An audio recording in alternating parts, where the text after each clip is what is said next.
Guys, welcome back to the Art of Whiskey, man. And I'm here with our guy Chance. He's got some time, so I said, hey, I love leverage. Let's utilize it. History, the history of whiskey. I'm not going to tell you any facts. Chance might know more than me, but Chance, walk them through, if you can, the history of your whiskey. And I'll give you perspective as I tee him up. You start drinking whiskey, you buy the stuff you can afford. Then you turn around and someone in a movie says, Pappy Van Winkle. You go, wow, that's got to be good.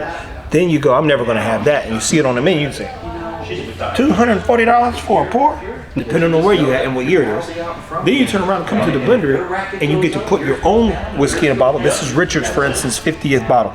He did 50 blends, that's history. And then I drank a lot of history with Chance. And we've got 10 year, 9 years history, right? Yeah, every bottle has a history and a story, right? So walk them through the history, your whiskey history. Yeah. How you got to this point. Yeah, my whiskey history started way too young and tasted really bad. Because we tried to mix whiskey and Seagram's 7 and 7, 7 up and Seagram 7, that kind of thing. I couldn't even imagine you drinking a Coke, a Jack and Coke. Yeah, no. Like that stuff would give me a headache and a. not today for sure. But that's where it started, and then my dad actually introduced me to good whiskey. He introduced me to Weller. Kind of started me down that path, and then my uncles and my cousin and I started drinking, and then we started elevating each other and kind of challenging each other. Oh, I got this bottle, I got this bottle, on Christmas, things like that. We would bring, a $60, $70 bottle we thought was expensive, right? Yeah. And then my buddy Josh, I met him in Indiana. That's just why this bottle is sitting here, because I go to the race every year, the Indy 500. And Josh took me down this other journey. He invited me on his 40th birthday to Kentucky. And that trip pretty much changed my life and changed the way I think about whiskey, drink whiskey, and what is special to me versus non-special in whiskey. And we've learned that it's more about the story, the people you share it with, 100%, and what you're doing at the time you have that whiskey than it ever is about the liquid in the bottle. Never. Well, that brings me to my next question. How important is the history in a bottle versus the flavor in a bottle? I think they're both important. I think the history gives you an ideal and a story to go along with the liquid, but sometimes the liquid is just so surprising and nice and different than anything you've ever had that it makes it unique and makes it different. History is kind of like, brands repeating themselves over and over and over, trying to make the same product. Uniqueness in the flavor of whiskey is something that is special to you, not to the public.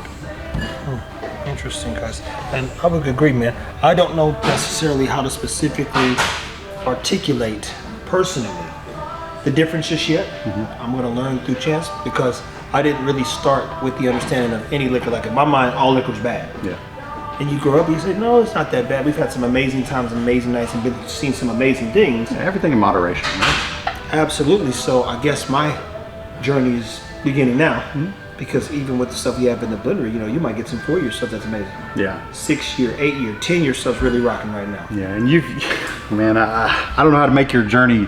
I don't know how to make that switch like I had, because your journey started at a level where I was already at. Like, it took me 7 years to get there, and you're starting here.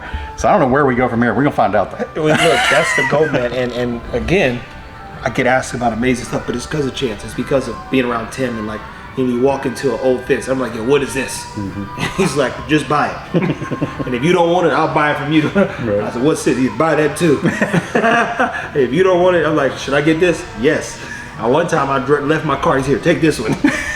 Don't miss this. And I was just like, why are these guys so excited about it? This is ridiculous, man. Yeah.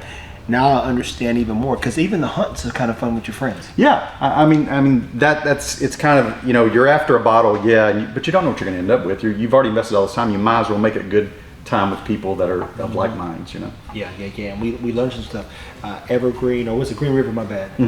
Green River was unique to say the least. Yeah. And fun. Oh yeah. And it was like, wow, this is good whiskey, man. It beat a lot of good things, to say the least, guys. Well, sleeper. If you're on your whiskey journey, there's history in every one of these bottles. There's history you can make with your friends, and wherever you're starting, look, finish strong. As I'll tell you, one drink at a time. Keep it whiskey, y'all. Keep it whiskey, yes.